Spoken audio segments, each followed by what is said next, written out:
नमस्कार, मैं आपका अपना फैजल खान और आप देख रहे हैं ललित सुबह समाचार।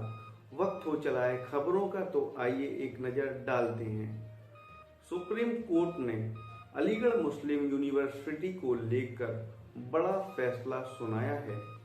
8 नवंबर को सुप्रीम कोर्ट ने अलीगढ़ मुस्लिम यूनिवर्सिटी मामले में सुनवाई करते हुए 1967 का फैसला खारिज कर दिया, जिसके तहत अलीगढ़ मुस्लिम यूनिवर्सिटी AMU अल्पसंख्यक दर्जे का दावा नहीं किया जा सकता, क्योंकि इसे एक कानून द्वारा बनाया गया था। इसके विपरीत अदालत ने यह फैसला लेने के लिए 3 जजों की बेंच तैयार कर दी है, जो कि यह फैसला लेगी कि केंद्रीय विश्वविद्यालय को अल्पसंख्यक द्वारा स्थापित किया गया था या नहीं।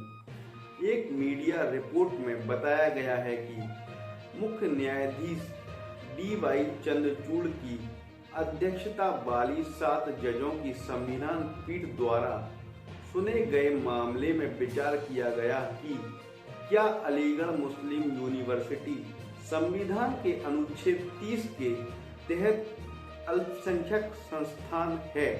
अनुच्छेद 30 के अनुसार धार्मिक और भाषाई अल्पसंख्यकों को भारत में शैक्षणिक संस्थानों की स्थापना और प्रशासन का अधिकार है।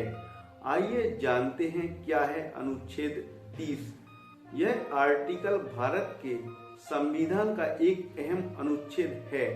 इसमें सभी अल्पसंख्यकों को, चाहे वे धर्म या भाषा पर आधारित हों, अपनी पसंद की शैक्षणिक संस्थाएं स्थापित करने और उनका प्रशासन करने का अधिकार होगा। राज्य शैक्षणिक संस्थाओं को मदद देते समय किसी शैक्षणिक संस्था के खिलाफ इस आधार पर कोई भेदभाव नहीं करेगा कि वह किसी अल्पसंख्यक के प्रबंधन के अधीन है, चाहे वह अल्पसंख्यक धर्म या भाषा पर आधारित हो। अनुच्छेद 30 का मूल सिद्धांत यह सुनिश्चित करता है कि लोगों को उचित अवसरों से वंचित न किया जाए या उन्हें वंचित न किया जाए। रिपोर्ट में बार एंड बेंच के अनुसार CJI के हवाले से कहा गया कि अजीज बासा मामले में दिए गए फैसले को रद्द किया जाता है।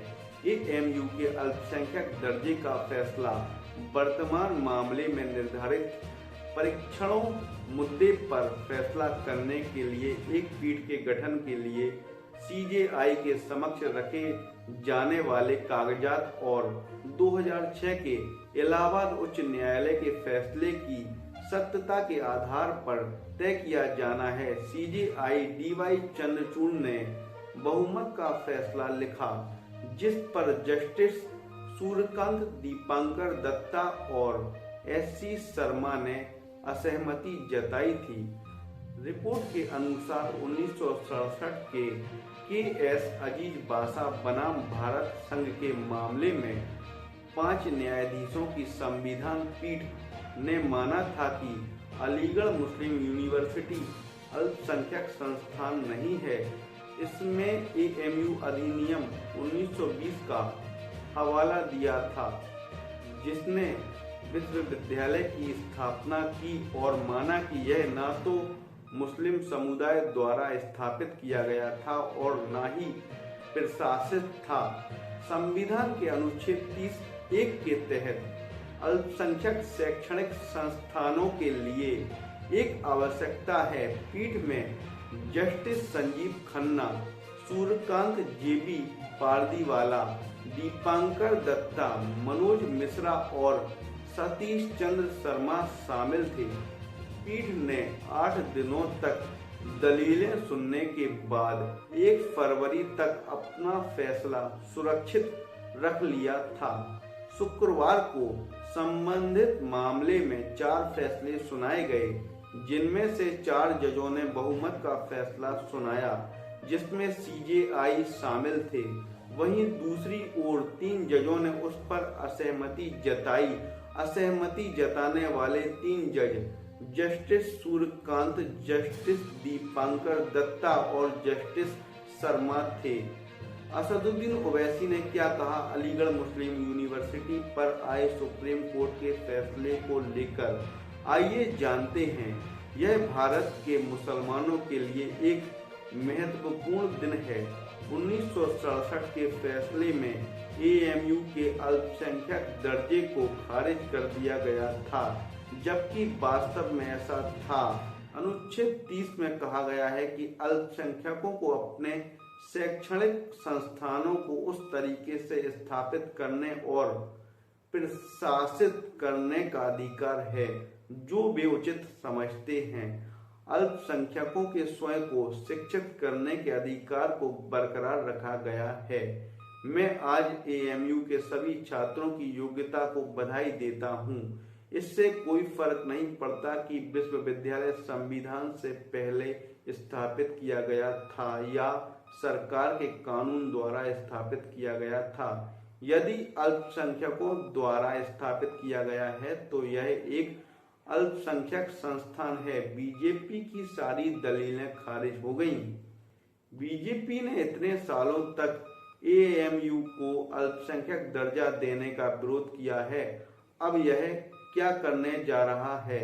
इसने एएमयू और जामिया और यहाँ तक कि मदरसा चलाने के हमारे अधिकार पर हमला करने का हर संभव प्रयास किया है। भाजपा को आत्ममंथन करना चाहिए और सुधार करना चाहिए। मोदी सरकार को इस फैसले को गंभीरता से लेना चाहिए। इसे एएमयू का समर्थन करना चाहिए क्योंकि यह एक केंद्रीय विश्वविद्यालय भी है।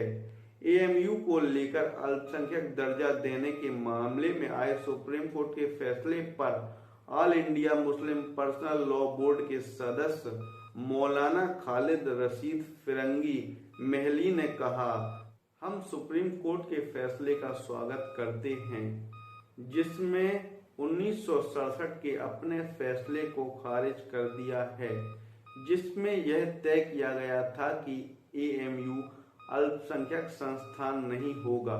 मुझे लगता है कि सुप्रीम कोर्ट का फैसला एएमयू के अल्पसंख्यक दर्जे को तय करने में एक लंबा रास्ता तय करेगा। मुझे लगता है कि सभी ऐतिहासिक तथ्य हमारे सामने हैं और हम उन्हें 3 जजों की बेंच के सामने पेश करेंगे। सबसे बड़ा सवाल यह है कि अगर अलीगढ़ मुस्लिम यूनिवर्सिटी को अल्पसंख्यक संस्थान नहीं माना जाता है तो कौन सा संस्थान अल्पसंख्यक संस्थान माना जाएगा और अनुच्छेद 30A का क्या होगा? अलीगढ़ मुस्लिम यूनिवर्सिटी की कुलपति नईमा खातून ने फैसले का स्वागत किया और कहा, अगली कार्रवाई के लिए अपने कानूनी विशेषज्ञों के साथ चर्चा करेंगी। अभी के लिए नमस्कार दोस्तों।